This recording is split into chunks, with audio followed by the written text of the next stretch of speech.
Hello everybody, welcome back to my channel English with Maya ma'am. हम पढ़ रहे हैं पार्ट ऑफ स्पीच और पार्ट ऑफ स्पीच में हमारा जो नेक्स्ट और थर्ड टॉपिक है वो है वर्ब। वर्ब क्या होता है?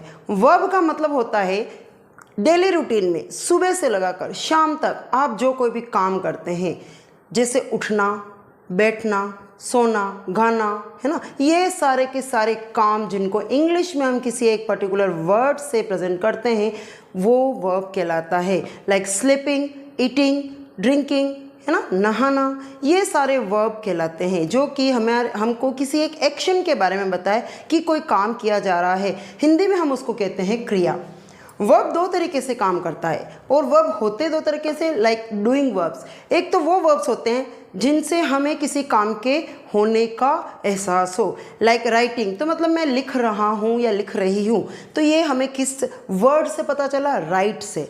तो ये हो गया वर्ब जिसको हम बोलेंगे डूइंग वर्ब। स्लीपिंग, सोना, तो इसमें क्या हो गया? स्लीपिंग, स्लीप वर्ड से हमें पता पड़ा, तो स्लीप भी क्या हो गया? एक डूइंग वर्ब हो गया।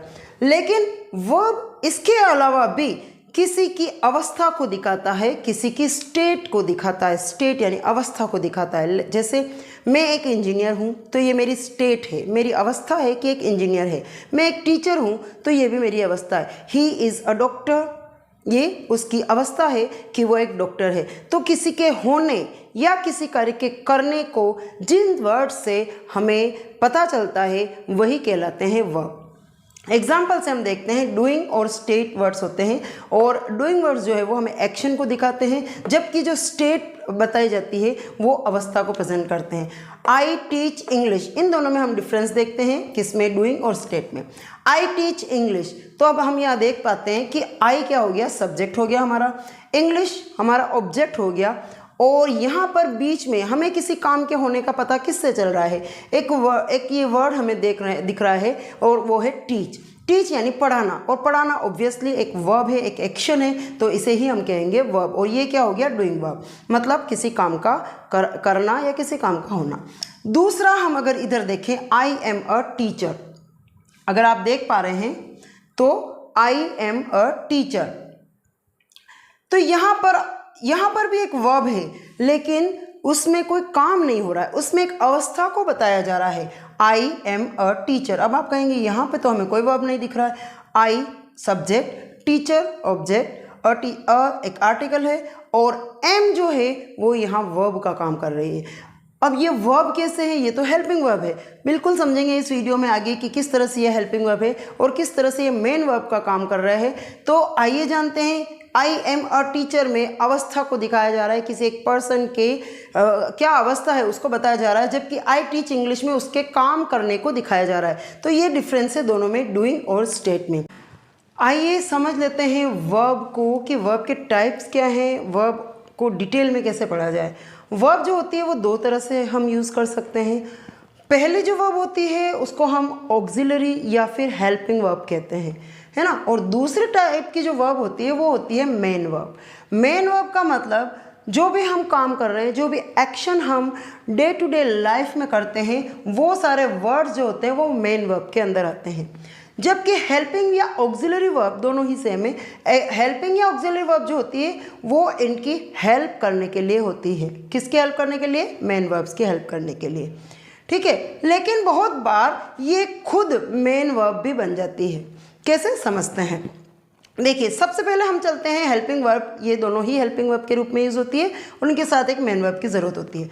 सबसे पहले हम चलते हैं हेल्पिंग वर्ब में, जिसमें फर्स्ट टाइप की हेल्पिंग वर्ब है वो है मॉडल्स। मॉडल्स हमने पढ़े हैं जो कि मूड को बताए, देट आर कॉल्ड मॉडल्स। तो मॉडल्स में कौन कौन से हो सकते हैं? कैन, कुड, मे, माइट, है ना, मस्ट, ये सारे मॉडल्स हो सकते हैं। और जब हम इनको helping verb as a helping verb use करते हैं तब इनके साथ एक मेन वर्ब का होना बहुत ज़रूरी है। और मेन वर्ब भी हमेशा वर्ब की फर्स्ट फॉर्म यानी कि उसकी बेस्ट फॉर्म में यूज़ होगी। Like I can swim, can swim, तो स्विम यहाँ पर मेन वर्ब हो गया, और इसकी हेल्प करने के लिए हमने एक मॉडल यूज़ किया, दैट इज़ कैन, और कैन के बाद स्विम आया यानी कि वर्ब की बेस्ट फॉर्म या वर्ब की फर्स्ट फॉर्म आई, ठीक है। इसी तरह से हम माइट को कह सकते हैं, it might rain, might modal use हो गया as a helping verb. Rain जो है वो फर्स्ट फॉर्म में यूज़ हुआ है और रेन का मतलब बारिश का होना, है ना। तो इस तरह से फर्स्ट फॉर्म के साथ हमने मॉडल यूज़ किया जो कि हेल्पिंग वर्ब के रूप में यूज़ हुआ।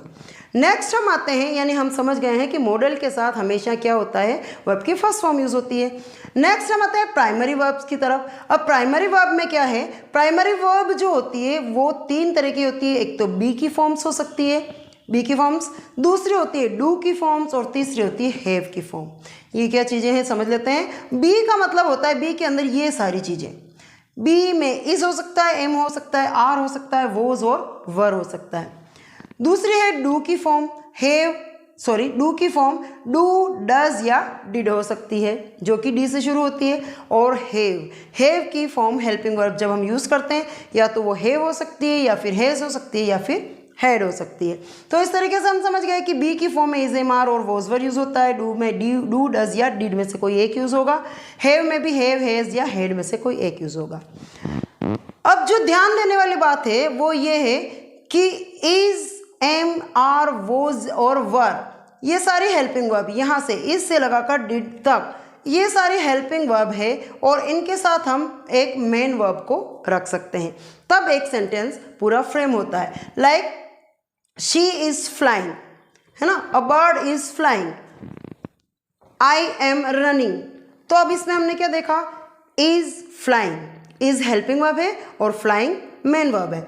I am running, am helping verb है और रनिंग जो है वो क्या है, मेन वर्ब है। फिर हम इधर देखते हैं have, they have finished their work, have helping verb है और फिनिश्ड जो है वो क्या है, मेन वर्ब है। डज में देखते हैं शी डज नॉट पे द मनी, वो पैसे नहीं चुकाती है, तो शी डज नॉट, डज जो है वो हेल्पिंग वर्ब है और पे जो है वो है मेन वर्ब। तो इन सब के साथ हेल्पिंग वर्ब के रूप में जब ये यूज़ होती है तो एक मेन वर्ब होता है। लेकिन बहुत बार ऐसा होता है कि ये हेल्पिंग वर्ब की जगह मेन वर्ब के रूप में भी यूज़ की जा सकती है ना। इसको 2 तरह से यूज़ किया जा सकता है, हेल्पिंग वर्ब के जैसे भी यूज़ किया जाता है और मेन वर्ब के जैसे भी यूज़ किया जाता है। हेल्पिंग वर्ब के जैसे कब यूज़ किया जाता है, जब इनके साथ कोई एक मेन वर्ब लगी हुई हो। जब एक मेन वर्ब होगी तो एक इसको जब ये यूज़ किया जाएगा तो एक ये हेल्पिंग वर्ब कहलाएगी। लेकिन जब कोई मेन वर्ब सेंटेंस में ना हो, तब खाली इज, एम, आर या हैव, हैज़ लगा हुआ हो तो वो खुद मेन वर्ब बन जाती है। Like he is a doctor, जैसा कि मैंने सेंटेंस बताया था, तो यहाँ पर ही सब्जेक्ट हो गया, इज अ डॉक्टर हो गया ऑब्जेक्ट और ही इज, अब इसमें देखिए इज के बाद डायरेक्ट अ डॉक्टर आ गया। तो इसका मतलब क्या हुआ कि इसके अंदर कोई एक मेन वर्ब नहीं है। जब इसके साथ कोई इनमें से इस तरह की कोई मेन वर्ब नहीं हो तो he is a doctor, is खुद एक मेन वर्ब का काम कर रही है और ये एक स्टेट को, अवस्था को बता रही है। ठीक इसी तरह से वॉज में भी हो सकता है, शी वॉज रनिंग, ये तो हो गया मेन वर्ब के साथ यूज़ होना वॉज का, जो कि हेल्पिंग वर्ब कहलाएगा वॉज।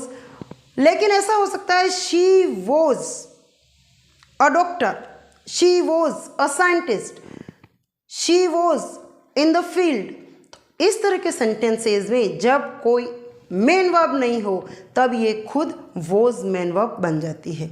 तो हम अच्छी तरह से क्या समझ गए हैं कि वर्ब जो है वो 2 तरह की हो सकती है, हेल्पिंग वर्ब और मेन वर्ब। हेल्पिंग वर्ब में अगर मॉडल के साथ कोई भी वर्ब यूज़ कर रहे हैं तो इसके बाद हमेशा वर्ब की फर्स्ट फॉर्म यूज़ करें, और अगर इन सारी हेल्पिंग वर्ब के साथ हम ये यूज़ कर रहे हैं तो इनकी फॉर्म अलग हो सकती है, लेकिन तब ये हेल्पिंग वर्ब होगी अगर वर्ब के साथ है, और अगर ये वर्ब के साथ नहीं है तो खुद एक मेन वर्ब होगी, यानी उसको हम वर्ब बोल सकते हैं। कुछ एग्जांपल्स देखते हैं और जिसे हम इसमें समझने की कोशिश करेंगे कि किस तरह से वर्ब्स को यूज़ किया गया है, जैसा कि हमने पहले पढ़ा।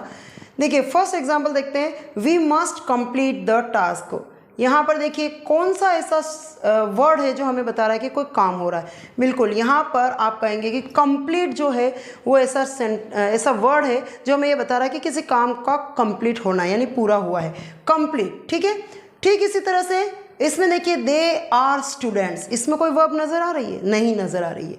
We had learned the lesson, इसमें कौन सी मेन वर्ब है? बिल्कुल लर्नड इसमें मेन वर्ब है, जिसका मतलब होता है सीखना या सिखाना। ठीक है ना, सीखना। शी वर्कड हार्ड, ऑब्वियसली इसमें वर्क जो है, काम का करना, वो मेन वर्ब है। आई एम प्रिपेयरिंग, प्रिपेयर, बिल्कुल प्रिपेयर ही इसमें मेन वर्ब है। तो हमने समझ लिया कि इसमें मेन वर्ब इसमें भी है, इसमें भी है, इसमें भी और इसमें, लेकिन यहाँ पर कोई मेन वर्ब नहीं नज़र आ रही है। दे आर स्टूडेंट, तो यहाँ पर मेन वर्ब क्या है? देखिए स्टार्ट करते हैं फर्स्ट सेंटेंस से। We must complete the task, यहाँ पर मेन वर्ब और इसकी हेल्प करने के लिए मस्ट यूज़ किया गया है, जो कि है हेल्पिंग वर्ब। मस्ट एक मॉडल है और इसके बाद हमेशा वर्ब की फर्स्ट फॉर्म आती है, जैसा कि इस सेंटेंस में हम देख चुके हैं। नेक्स्ट है दे आर स्टूडेंट्स। देखिए इसमें मैंने आपको बताया था कि अगर हेल्पिंग वर्ब के साथ कोई वर्ब नज़र आ रही है तब ये हेल्पिंग वर्ब का यूज़ हेल्पिंग वर्ब मानी जाएगी, लेकिन इस इज़-एम-आर के साथ कोई भी वर्ब नहीं है, मेन वर्ब के रूप में कोई वर्ब नहीं है, तब ये खुद मेन वर्ब होगी। आप यहाँ पर वी लिखेंगे यानी कि ये एक वर्ब है, मेन वर्ब है, ये हेल्पिंग वर्ब नहीं है। यहाँ पर ध्यान रखिएगा, ये हेल्पिंग वर्ब नहीं है, मेन वर्ब है, क्योंकि इसके साथ कोई और वर्ब नहीं है। तो ये खुद एक वर्ब है, दे आर स्टूडेंट, और ये एक स्टेट को बता रही है कि वो स्टूडेंट्स हैं। नेक्स्ट देखते हैं we had learned the lesson. इसमें मेन वर्ब कौन सी है? सीखना।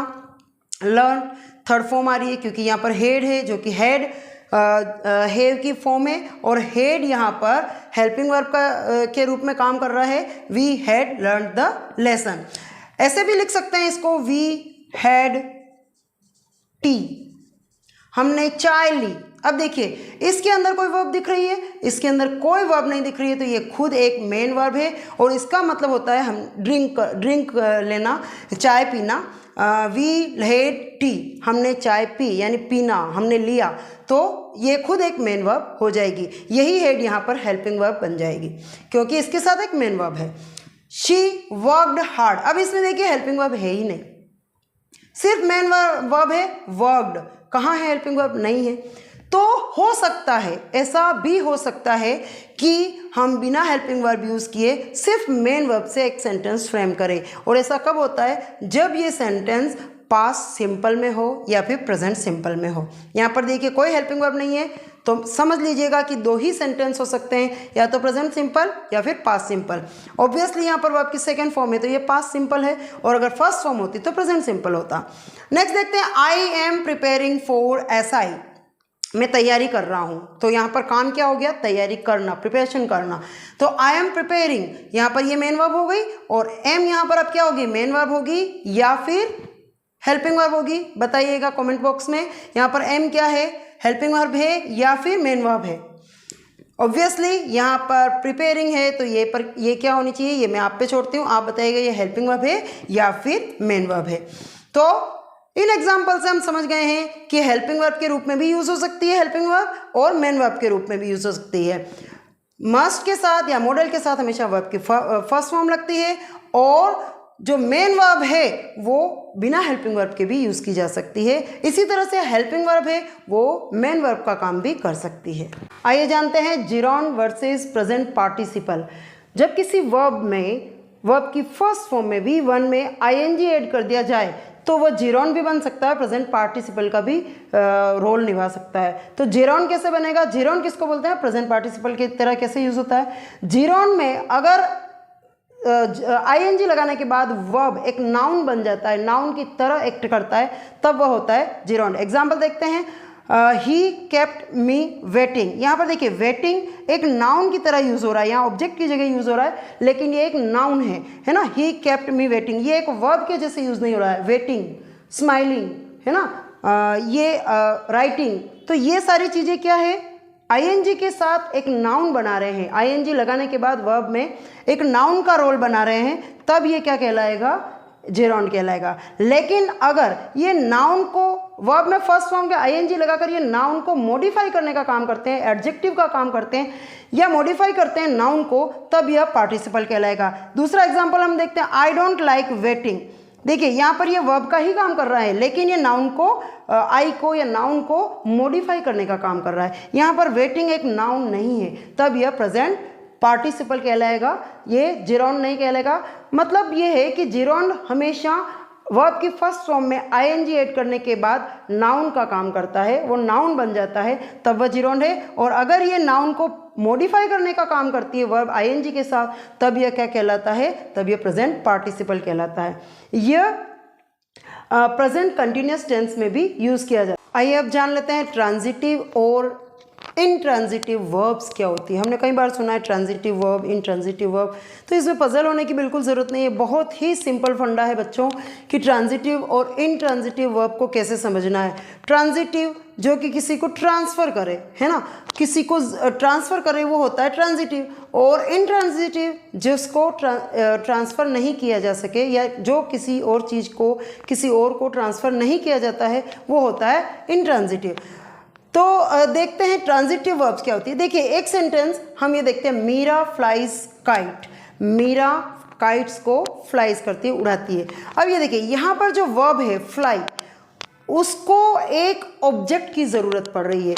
खाली ऐसे बोलते हैं मीरा फ्लाइज तो हमारे अंदर क्वेश्चन मार्क आ जाएगा कि मीरा क्या फ्लाइज, क्या उड़ाती है। तो ऑब्वियसली इसमें एक ऑब्जेक्ट की ज़रूरत है जो हमें इस सेंटेंस को कंप्लीट करने में मदद करेगा। तो जब किसी भी वर्ब को एक ऑब्जेक्ट की ज़रूरत पड़ती है तब तो वह होता है ट्रांजिटिव। और अगर इसको किसी भी ऑब्जेक्ट की ज़रूरत नहीं हो, वर्ब अपने आप में ही सेंटेंस को कंप्लीट कर ले सब्जेक्ट के साथ मिलकर, तब वह होती है इनट्रांजिटिव। तो एग्जांपल में हमने देखा ट्रांजिटिव में क्या है, मीरा फ्लाइज काइट, यानी मीरा उड़ाती है, क्या उड़ाती है, काइट्स उड़ाती है। तो काइट्स यहाँ ऑब्जेक्ट की ज़रूरत पड़ी इसको, इसलिए हो गया ट्रांजिटिव। इसने इसको ट्रांसफ़र किया, ऑब्जेक्ट को जो सेंटेंस है उसको ट्रांसफ़र किया गया एक ऑब्जेक्ट के लिए। यानी यहाँ पर मीरा क्या कर रही है इसके बताने के लिए हमें एक ऑब्जेक्ट की जरूरत पड़ी। मीरा क्या उड़ा रही है, ठीक है। दूसरा सेंटेंस हम देखते हैं, Dixit plays football. Dixit plays, अगर मैं इस सेंटेंस को इतना रखूं तो फिर क्वेश्चन मार्क आता है क्या, है ना, क्या प्लेज। तो दीक्षित प्लेज फुटबॉल। अब यहां पर क्या हो गया, प्लेज को ट्रांसफर करने के लिए प्लेज ने इस वर्ब ने अपने इस सेंटेंस को ट्रांसफर किया इसको, ऑब्जेक्ट को, यानी इसको जरूरत पड़ रही है एक ऑब्जेक्ट की, तब यह क्या हो गई, ट्रांजिटिव। अब इनट्रांजिटिव, देखो ट्रांजिटिव तो समझ में आ गया, जब वर्ब को एक ऑब्जेक्ट की जरूरत पड़े कंप्लीट करने के लिए अपने सेंटेंस को, तब वो होता है ट्रांजिटिव। मीरा फ्लाइज, क्या फ्लाइज, काइट्स, तो ये ऑब्जेक्ट हो गया, जरूरत पड़ी इस फ्लाइज को। दीक्षित प्लेज, क्या खेलता है, फुटबॉल, तो यहाँ पर भी हमें फुटबॉल एक ऑब्जेक्ट है, उसकी जरूरत पड़ी इस प्लेस को। अब ये सेंटेंस देखिए, बर्ड्स फ्लाई, चिड़िया उड़ती है। अब इसमें क्या क्वेश्चन मार्क आ रहा है क्या, चिड़िया क्या उड़ती है, नहीं ना। बर्ड्स फ्लाई, फ्लाई एक वर्ब है और इसको किसी भी ऑब्जेक्ट की जरूरत नहीं पड़ रही है। ये अपने आप में एक कंप्लीट सेंटेंस है। ठीक इसी तरह से the sun is shining, the sun is shining, सूरज बहुत तेज चमक रहा है, the sun is shining, sun जो है वो चमक रहा है। अब इसमें अपने को ऑब्जेक्ट की जरूरत नहीं पड़ रही है, जो ये नाउन है, जो ये सब्जेक्ट है, वही वर्ब के साथ मिलकर अपने सेंटेंस को कंप्लीट कर रहा है। तो यहाँ इन दोनों ही सेंटेंस में वर्ब को किसी भी ऑब्जेक्ट की जरूरत नहीं पड़ रही है, जो कि इस फर्स्ट सेंटेंस में पड़ रही थी। तो ये क्या हो गया, इनट्रांजिटिव। ये किसी को कोई चीज़ ट्रांसफर नहीं कर रहा है, इसको किसी की जरूरत नहीं, ये खुद में वर्ब के साथ सब्जेक्ट मिलकर एक कंप्लीट सेंस क्रिएट कर रहा है। तो ये थर्ड सेंटेंस देखते हैं, this is a bag, this is a bag. यहाँ पर वर्ब कौन सी है, अभी मैंने पढ़ाया था कि मैंने थोड़ी देर पहले पढ़ाया था, दिस इज अ बैग। तो ये क्वेश्चन, ये सेंटेंस क्या कह रहा है, दिस इज अ बैग, यह एक बैग है। ये किस तरह का सेंटेंस है, बिल्कुल स्टेट वाला सेंटेंस। ये स्टेट बता रहा है किसी थिंग की, यानी बैग कहाँ पर है, या बैग ये चीज़ क्या है, तो बैग है। तो दिस इज, इसमें वर्ब कौन सी है, इज, मेन वर्ब कौन सी है, is. This is a bag, इसको हमें देखना पड़ेगा कि इसमें एक ऑब्जेक्ट की ज़रूरत है ना। तो ये अगर इसमें एक ऑब्जेक्ट की ज़रूरत है तो ये क्या हो गया, एक ट्रांजिटिव वर्ब हो गई। दिस इज, इस वर्ब को एक ऑब्जेक्ट की ज़रूरत है, तो ये क्या हो गया, ट्रांजिटिव वर्ब हो गया। तो इस तरह से हम क्या समझ गए, अगर किसी सब्जेक्ट को और वर्ब को एक और ऑब्जेक्ट की जरूरत हो सेंटेंस को कंप्लीट करने के लिए, then it is transitive sentence. And अगर हमें वर्ब को किसी भी ऑब्जेक्ट की जरूरत नहीं हो, सिर्फ सब्जेक्ट और वर्ब मिलकर अपने आप में एक कंप्लीट सेंस रखते हो, सेंटेंस बना लेते हो, तब वह इनट्रांजिटिव वर्ब कहलाएगी। यहाँ पर ये इनट्रांजिटिव वर्ब्स हैं और यहाँ पर ये ट्रांजिटिव वर्ब्स हैं। आई होप आपको ये वीडियो पसंद आया होगा, वर्ब्स के बारे में मैक्सिमम नॉलेज आपने ले लिया होगा। तो जुड़िएगा मेरे साथ, देखिएगा मेरे सारे नेक्स्ट वीडियोस और पिछले वीडियोस, और लाइक शेयर सब्सक्राइब करना ना भूलिएगा। आपको मेरे आगे के वीडियोस मिलते रहें, इसलिए प्लीज़ बेल आइकन को ज़रूर प्रेस कीजिएगा। मिलते हैं नेक्स्ट वीडियो में। Till then bye everyone, have a very nice day.